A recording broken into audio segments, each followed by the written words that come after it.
Hello friends, welcome to my YouTube channel. আশা করি সবাই ভালো আছেন, আমিও ভালো আছি। চলেন আমাদের এই বাচ্চা খরগোশগুলো দেখাই। এই যে এই যে এই জায়গায় ওই যে ঘোরাফেরা করছে। এই যে ওরা খুবই চঞ্চল, খুবই একদমই চঞ্চল, মানে একটু ভিতর থাকে না। ওই যে দৌড়াদৌড়ি করছে। এই যে ইব্রাহিম শিকারি, এই যে আরও ভিতরে দেয়, ওরা বেরিয়ে বেরিয়ে চলে যাচ্ছে। আর আপনারা খরগোশ পালবেন, খরগোশ খুবই একটি নীরব প্রাণী, তবে ওরা খুব কিন্তু মানে খাবার অপচয় করে।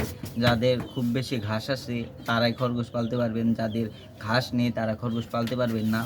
কারণ খরগোশ এমন ভালো প্রাণী, তবে ওরা খুব খাবার অপচয় করে।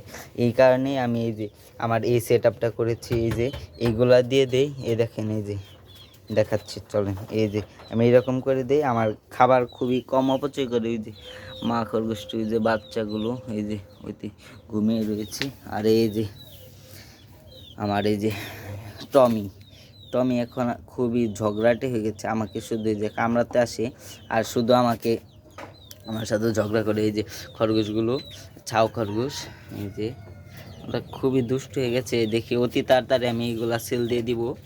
তো যাদের যাদের প্রয়োজন আমার সাথে যোগাযোগ করবেন, আমি হোয়াটসঅ্যাপ নাম্বার দিয়ে দিব।